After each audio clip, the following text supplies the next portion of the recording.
I was introduced. My name is Rashee, and I'm going to be speaking on heeding social inequalities for sustainable urbanization strategies. Just a little bit about me. I work at the Indian Institute for Human Settlements, and I'll be speaking on a campaign that I anchor, that I co-anchor, and it's called Maybe Delhi. And just a little bit about the campaign. So Maybe Delhi is a people's campaign that aims to envision and enable a more inclusive city. It's a collective of civil society organizations, activists, researchers, people who work on diverse issues of housing, livelihoods, gender, and other rights. The campaign began in 2018 in response to the next master planning exercise that Delhi is undergoing. So it's the 2041 master plan that the DDA is currently drafting for the city. So when we just to go in with the theme of what the symposium is, with policies and climate change policies particularly, but what is sustainable urbanism? And I wanted to kind of take our session looking at a tool, the master plan as a tool, and how that shapes our cities, because we know that we come up with these master plans every 20 years, and how do they impact urban inequalities, and how can they sort of become more inclusive? And that's what the campaign is about, and it's very, very close to my heart. And it's something that we've been doing for the last 2.5 years, and it's still ongoing. So because it's 2020 and we cannot really skip the big elephant in the room, which is Corona. And we saw what COVID did to Delhi and other cities in India, which led to mass migration with people walking thousands of kilometers back home because it was just impossible to sustain in the city themselves. So there was food insecurity, there was, of course, health insecurity. There is still a lot of income insecurity and housing precarity and evictions, which are still undergoing, not just in Delhi, but in cities across India. So really, it became a moment in time where a lot of issues that we as a campaign would speak about and as urbanists would worry about, suddenly got a lot of spotlight. And so I think that this very invisible issue of what is it that makes a city inclusive suddenly became forefront and center. So it just has become an important topic. And I hope that it gives us like an opportunity. It's opened a door for us to kind of really relook at how we plan our cities, what are the policies that impact people, and how do they become inclusive, and who really is a citizen. So essentially, for the campaign, we began with the question of planning for whom. There is all these ideas, and I think that if you've lived in any metropolitan in India, you would hear of things like, in Delhi is going to become the next Shanghai, Bombay is going to become the next Paris. But our contention was, can Delhi become the best version of Delhi itself? Can we just be the best version of that and not be Paris or Shanghai or Hong Kong or New York or whatever? So our question really was, planning is for whom? So we wanted to focus on informal livelihoods, informal housing, gender, disability, climate change, issues like this, which are generally sidelined and marginalized in the urban planning conversations, in the urban planning documents themselves. So, I think that if you are somebody who's interested in urbanism or urban studies and policy, I'm assuming since you guys are here, there is that very seminal paper by Ananya Roy called Can India Plan Its Cities, or Why Can't India Plan Its Cities? And so we took that and we said, well, what will it take for India to be able to plan its cities better? What is the policy? Because if you really look at the language of urbanization or urban planning itself, it's a very colonial language of where the learning, say, to be an urban planner or an architect who are considered the technocrats who are going to deal with this document, the only people who will understand what urban planning is. I'm a geographer by training, and when I went in, I was like, oh my God, this is just too difficult to understand. This language is too dense. What does map? How do you map? How do you decide which the zones are? What is residential? What is not? Etc. So how are these things planned? So this really technocratic language, and also run by technocrats, uh, excuse me, how do we kind of really take it down to the level of people who are just residents? So we looked at these sort of policies, and we brought in a lot of research that has happened in the last couple of years focused on Delhi. So if you see the poster that I've shared on the right, it's one of our posters from the campaign. And we conducted a study. My colleagues at IIHS conducted a study on how much land is actually under informal settlements, also called slums, because there is this idea that the city is being overrun by this kind of auto-constructed housing, and it's a big pain, and we can't let people squat. And this is what we found. So we went to every informal settlement in the city, stood on edges, my colleagues stood on edges, and literally Google mapped the area. And we found out that about 0.6% of Delhi's land is under informal slums. And if you take the size of a normal car, a hatchback, and we multiplied it with the number of cars there are in the city, and 2% of Delhi's land is under parked cars. So you see 30% of the housing needs of the residents of Delhi are on such a small parcel of land, and that land itself is threatened. So housing is threatened. So if we can connect it to what happened during COVID, where people were like, we can't afford to live in the city. That's just because we haven't built enough affordable housing stock in the city. So really, like I said, planning for homes. So it was really about challenging the formal logics of urban planning and moving beyond tokenistic representations within the plan to make it a more holistic sort of a plan, so that we understand what the ground realities are of people who live in the city. So, and this whole idea of world-class city and versus an inclusive city. So do we want a world-class city, or do we want an inclusive city? And isn't an inclusive city a world-class city? So, we really wanted to go in with some of these really burning questions that a lot of us who worked on housing, who worked on informal livelihoods, were grappling with. Another one of our posters that I have on this side for you guys to see, which is the Delhi Development Authority, which again, like I said, not enough affordable housing in the city, we understand from the plan, has demolished 7,000 more houses than it has built. So in the recent decades, the Delhi Development Authority has done less development and more sort of, demolitions in informal settlements. So really, this is how we kind of wanted to get in and map the intersections of what the campaign is. So like I said, that the language of urban planning itself is very, very dense and very difficult to understand. So very quickly, I'm going to stop sharing this and show you what we were able to do. So if you go on our website, we've sort of made these fact sheets. So these happened with many sort of civil society organizations, like I said, researchers, etc., activists on ground, citizens who live in these many of these places. And we came up with, this is what our website looks like. We came up with small, crisp 4-pagers. We were like, we need to be able to break this up. We need to be able to say, if you don't come from Delhi, or if you don't have an urban planning or policy background, how are you going to be able to explain to people that this is how planning is done and this is what we need? And since you guys are, I'm assuming, very, very interested in climate change, I'm going to just pull up something on the Zone O, which is a zone that is demarcated for the Yamuna, which we know is one of the most polluted rivers in the world. And it is largely polluted by us, the citizens of Delhi. So the Yamuna is actually 1,326 kilometers long, I think. It flows in Delhi for about 22 kilometers. And it is here that it collects 80% of its pollution. So it's all well and fine to blame farmers and pesticides and all of that, but it is actually the city that takes up so much of the resources. So if I could just really quickly just show you what it looks like. So it really quickly just gives a in a paragraph, gives a synopsis of what the Zone O is and what the issues are. And it categorizes very simply, breaking down the maps into simple graphs that anybody can understand.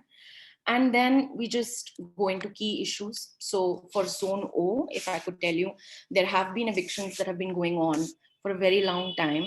And there are all these imaginations within the master plans. So the 2021 master plan imagined Yamuna as a an ecological park, and also imagined it as a tourist site, a site for leisure, which is all well and great. But since the 1940s, we have urban farmers, and we know that there is a large farmer protest happening in the city. But currently, where farmers have come in from Punjab and UP and Haryana, but not many people know that there are farmers in Delhi as well.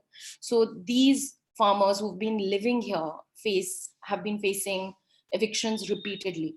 And if you were to go to some of these places, they are very, very far away from the Zone O, much farther away than, say, the Delhi Secretariat, which is very much in the catchment of the Yamuna, and of course the Akshardham Temple, and also the Commonwealth Games Village. So we are looking at always looking to kind of penalize or criminalize the poorest and the most vulnerable citizens who are also doing so much for ecology. These are intergenerational farmers. They know a lot about how the city was and what it was. They do have a memory of it and what it would take to make it sustainable. So these were some of the key issues that we just very quickly highlighted in our fact sheets. And then we kind of went into what can happen, so what are the key demands, and also just in a page, just 5 crisp key demands. How do we kind of address some of these issues that we face in the city, and how can the master plan be a little more aware of the ground lived realities of the citizens? So similarly, we've got many fact sheets that we've put together and technical reports. These are all for public consumption. You can go on the site and you can sort of read more if you're interested in either housing, if you're interested in livelihoods, if you're interested in gender or disability or transportation in the city. And it's kind of has been broken down very simply. But this has taken a this has taken a long time for us to kind of get to these places, because again, we would put a lot of different people in a room together and we would have long conversations and consultations on what would housing be like, and what is housing without livelihood, and how do you deal with homelessness in the city? So for example, right now we held consultations inside homeless shelters in Delhi, and we found out that only 18% of them are disabled friendly. Only less than half of them have an attached bathroom. And so in this space of Corona, where really the WHO guidelines said wash your hands a lot, we are saying, and we have a lot of people who are not connected to direct water supply. So if we don't have these systems in place when Corona or a pandemic like Corona, or Chennai, which is battling, Tamil Nadu, which is battling with cyclones, or any kind of climate change or large health crises breaks out, which we are seeing happens more and more in cities around the world. We are so connected. A disease erupting somewhere can really travel very quickly around the globe. How do you counter that without ever really asking these tough questions when the pandemic is not there? So like I said in the previous slide, I really like that artist's interpretation of saying that Corona did not break the system. It merely exposed a system that was already very, very weak. So really, I love this,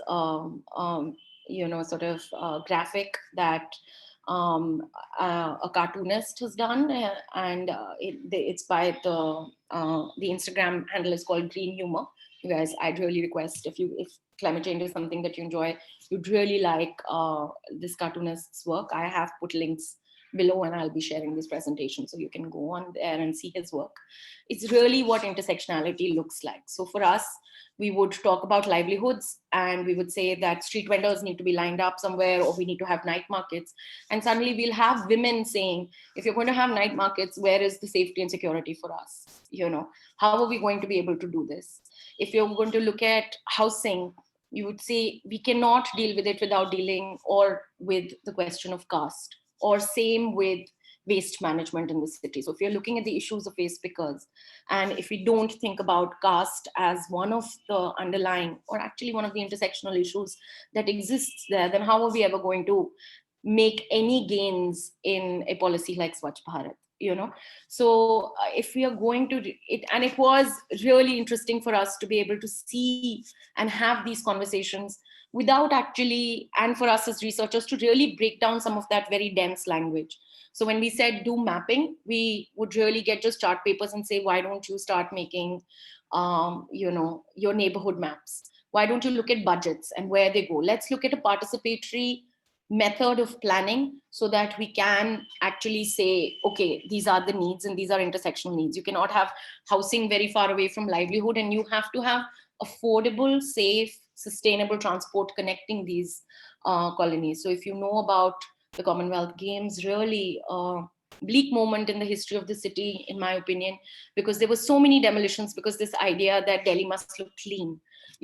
So this very bourgeois environmentalism where we are saying cleanliness means clean roads, but we are going to evict people who actually clean those roads for us to far away margins of the city. So they're really far away in resettlement colonies, and we would not connect them with the metro. We won't connect them with rapid transport at all. So the metro has only just come when people would, in 2007 and 8, when a lot of informal settlements moved from within Delhi onto the outskirts, have only now seen the metro come to them. So what happens to livelihoods there? What happens to women's work?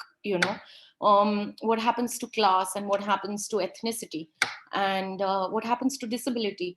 We've had lots of consultations with disability rights activists where we've learned really how much is lacking, even when I present like this to you. So, I mean, if this were to go out, just for an example, if this were to be made reader friendly, this presentation that I've put with pictures, it would only be text and it won't have any points, so that somebody who is visually impaired would be able to hear it. And so it's as simple as that, like a presentation that we are able to maybe right now view with ease is something that a lot of people would be left out of. So a lot of, slowly we learned our own practices where we now, when we have consultations, we have sign language interpreters. We also follow all the guidelines that we can to make our meetings as inclusive as possible. So, in this 2.5 long years, in these years, we've kind of really grappled with all these intersectionalities, produced a lot of research, which is very, very participatory. It is resettlement colony. We have, fact sheets on resettlement colonies, on homelessness, and they've been done with people who are homeless. We have upcoming fact sheets on domestic workers, on disability, that have been done with people who do that work or suffer that disability. So, it was about moving beyond tokenism. So there are, like, for example, somebody told me in one of the consultations that, we are, there is the metro and it is very, very user friendly, but the lift, there's usually cars parked outside the lift, so we can't access the ramps. So, I mean, it's about these little things, but these are the little things that make a city, and these are the policies, and how do we enforce them, and how do we do it with a document like the master plan, which will impact the next 20 years of our lives. So if you are tuning in and you're from Delhi, this is something that's going to impact your life for the next 20 years. I'm 33 years old. I'll be an older woman when I'm, when the master plans has exhausted its vision for the next 20 years. My lived realities would have changed by then. Will the plan continue to address this? Something that happens today, can we continue to address this? Especially when we are caught unawares with something like a corona or something like a climate change, an event or a catastrophe in climate change, an earthquake, a cyclone, a flood, a tsunami. Are we really prepared? So I think I've done my 20 minutes. I have put in all the sources here, and I'm very happy to share this slide with all of you. And I just wanted to give some readings. I didn't want to give in readings before, but if what I've said interests you, I'm just linking in some of these readings for you to do. Of course, Isn't There Enough Land? This is the slum map, like I said, that we've done, which found out that 0.6% of Delhi's land is under informal settlements. So this is a policy paper. I've linked it. You can directly access it. It's open source. Why India Cannot Plan Its Cities by Ananya Roy. Surprisingly, behind a paywall. If you can't access it, please write to me and I will send you that wonderful article. It is great to read if you want to understand informality in Indian cities. Of course, maybe Delhi's fact sheets. We've got about 13, 14 fact sheets and 6 technical reports. And the technical reports are more dense, longer. They're on migrant housing, multipurpose community centers, waste picking, waste management, and built heritage of the city. The other is the Railway Basti Jansangharsh Morcha's blogspot. It's a massive eviction drive that's happening currently that the city is facing. If you want to read more about how people are collectivizing and how collective action is shaping the city and how people are exercising their democratic rights to land in the city, it would be a great place to kind of see some readings over there. And you can write to me here, and I'm happy to kind of connect and answer questions. Maybe Delhi is, of course, an open citizens campaign. So if you're interested in anything and you'd like to host a consultation, you'd like to be a part of it, you're welcome to join. So, and you don't have to be from Delhi. You can be from anywhere you might be interested in just how planning happens and you might want to replicate it in your city. We'd be happy to give you the tools. Yeah, thank you. I'm open to questions now. Yes, thank you, Rashee. Great session there. We learned some very interesting ways in which you guys have worked so far. And I do have questions. I see questions here for you. So you can, it's in the chat box, Rashee. So would you like me to read them for you or would you take them up? I can read them out. So I'm going to read them out to you. You can just, so the first question is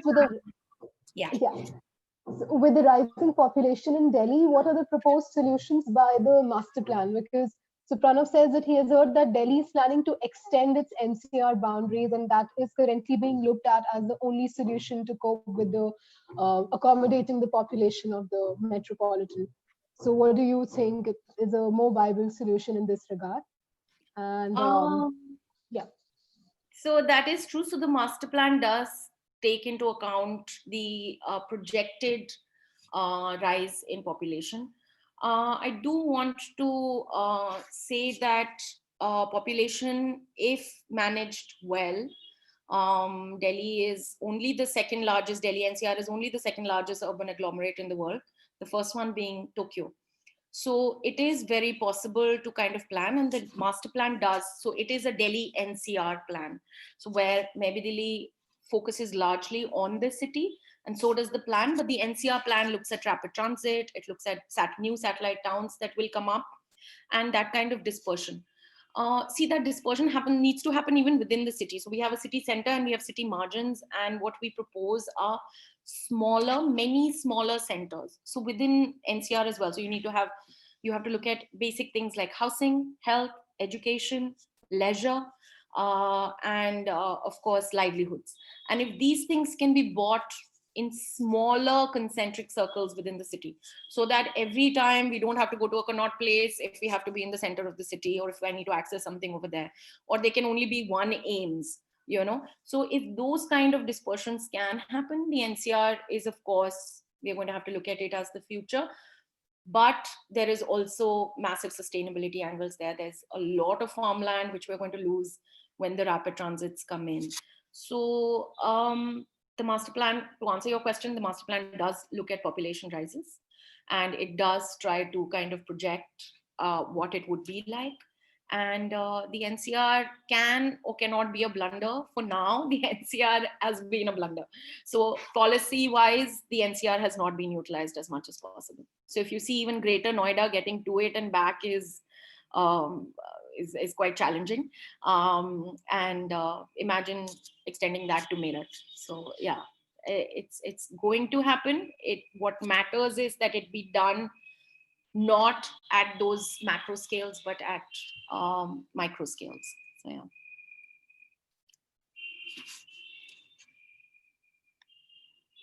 yeah. I'm happy to go in for the second question. Should I read this? Okay. Bourgeois environmentalism is like a concern in disguise. What needs to be done to bring in more sensitivity, both among citizens and few research organizations working presently? Yeah, I mean, there is so much to learn. There are citizens groups. So one of the things the campaign is able to do is we were able to bring in a lot of citizens groups and hear their concerns. Currently, if you're interested in the work of, say, waste management, particularly, there's something called the Delhi Roundtable, which unions of waste pickers themselves manage. To counter this kind of bourgeois environmentalism, really very challenging, because if we see top-down policies and how we dealt with the corona lockdowns, I mean, it requires a lot of sensitization, and we work we come into confrontation with a lot of resident welfare associations from incredibly posh colonies in Delhi. And the concerns over there are really of the self and this very elite idea of cleanliness, without, I mean, so to link in another bit of work that we do at IIHS with, we work with the Domestic Workers Union in Rajasthan, and we mapped how much money domestic workers had to last if they were not getting paid. And the research that produced that about over 90% of them did not get paid when they were not working. So, we need to have a Domestic Workers Act in place. It's been languishing in our parliament. Nobody pushes it, much like gender sort of reservation policies, etc. Some of these things, the citizens need to get behind them. So if you have a domestic worker and you don't give them a day off, but you expect day off yourself, if you're working from home and expect to be paid, but do not pay your domestic worker, personally for me, I think it should be criminalized. And also the question with bourgeois environmentalism is that a lot of the times our courts have taken some extreme stance. So one of the reasons why we did the study was because we would go in regularly on evictions to the court to get, to get stays on the court. And a lot of the judges would say, the whole city is being overrun by slums. And we were like, these places have been shrinking. So we did this study to be able to go to the next judge that we go for evictions and say, actually, it's just 0.6% of Delhi's land. And you have more cars parked on the city's land than you have people living. And some of the poorest and most vulnerable citizens, who, by the way, auto-construct. Why do slums come up in the first place? Oh my God, because we've not built enough informal housing. We haven't built enough affordable housing. So people make their own homes, live in some of the most underserviced neighborhoods, and they make a living and do a lot of work for the city, but they are just not recognized. So I think as policymakers, we need to continuously push that. And that can not happen by studying policy in a bubble and never stepping out. It needs to be, I think it has to be very, very participatory. Next is, in the context of the migrant labor crisis, what we have seen in the media and public discourse is this image of migrant workers walking hundreds of miles to reach home, which captures urban-rural migration. But other forms of migration have been talked about less. For instance, periurban migration. This is what it seems to me. What do you think?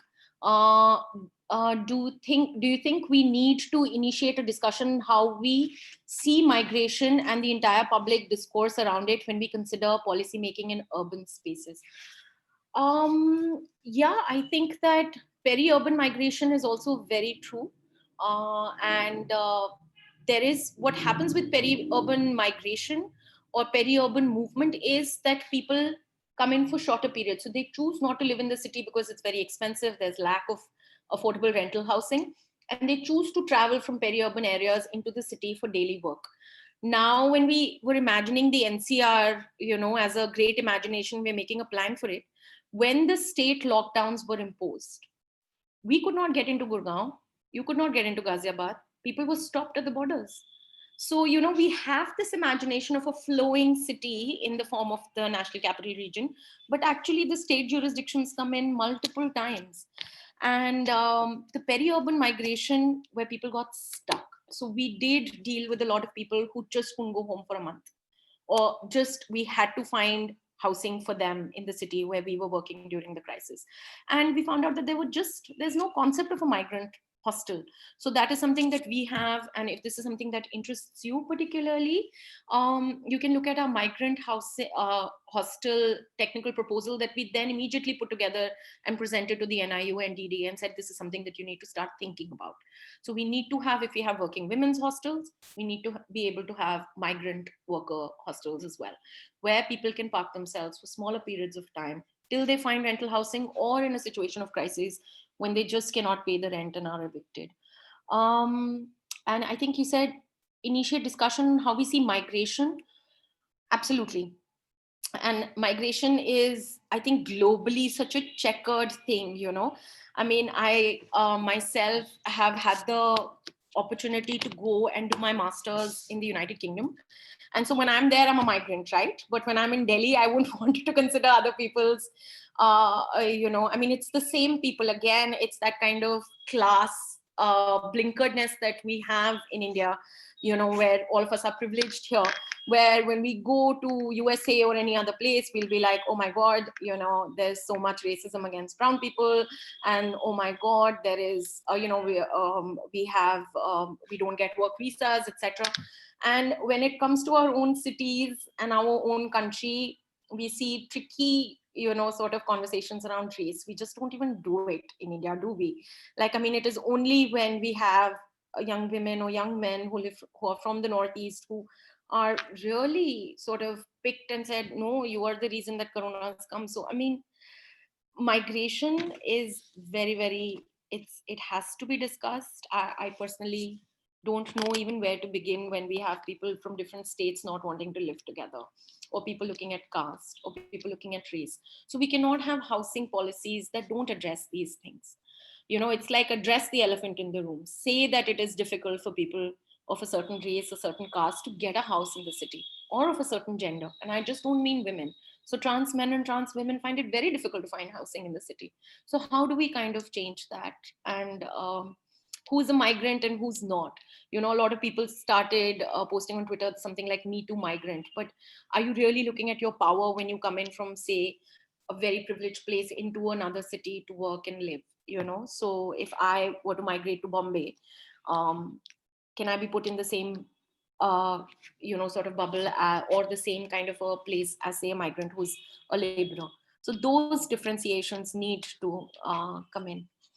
Then the next question is, don't you think that for sustainably improving our cities, planning should start at rural areas? Sustainable villages which provide employment opportunities to people, agrarian, non-agrarian, other necessary facilities. Only then population within the city can be controlled, as people won't be forced to migrate. You know, this is a very tricky and complex question because cities also have become a place of great aspiration. So yes, I don't know how we say you control people's movement, you know.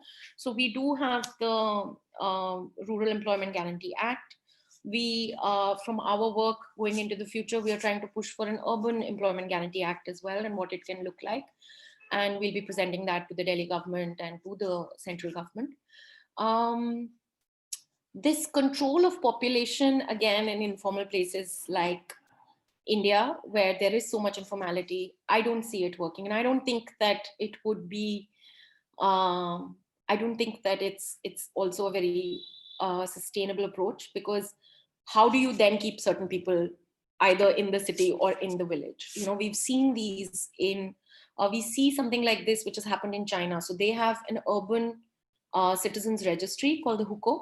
And if you have a card, if you're on that urban registry is when you can live in the city formally, get healthcare, get education. So China is now left with villages, thousands upon thousands of villages, which only have children and old people, because they are not on that registry. So they're left behind. So then what is the quality of life there? And inversely, what is the quality of life in a city if you have to live in a slum and you are like 10 people to a room? So yes, this is a deeply complex question. At a policy level, we have to, of course, strengthen the agrarian, you know, our economy there. It is, we can see with the farmers' protests, it's clearly in distress.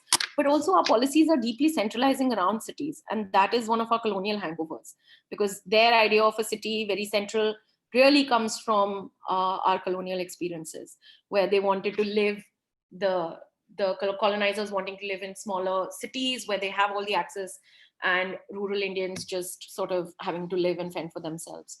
So again, very complex question. I don't know if I have enough time or enough knowledge also to go into it, I'll be really honest. But these are my thoughts around the informality of it. Okay. The next one is, how do policy researchers and urban planners balance the development agenda on one end and maintain the cultural sanctity at the other? Example being Old Delhi. Is the trade-off biased towards the side? That's a really good question. You see that, again, it is, you're very right. Old Delhi, or also right now, our Central Vista redevelopment that is under consideration, or Lutyens Delhi, which still doesn't come in Heritage Delhi. So yes, there is that tension between what Old Delhi is like, and how are you going to sort of make it, bring it, make it more inclusive, or make it in the sense, sorry, not inclusive, but make it more accessible to people. See, again, the question is, what about the residents who live there? What are the decisions they want to take? Pedestrianizing Chandni Chowk area, Old Delhi would be great. And that's something that has been done, is looking at, and people are doing it.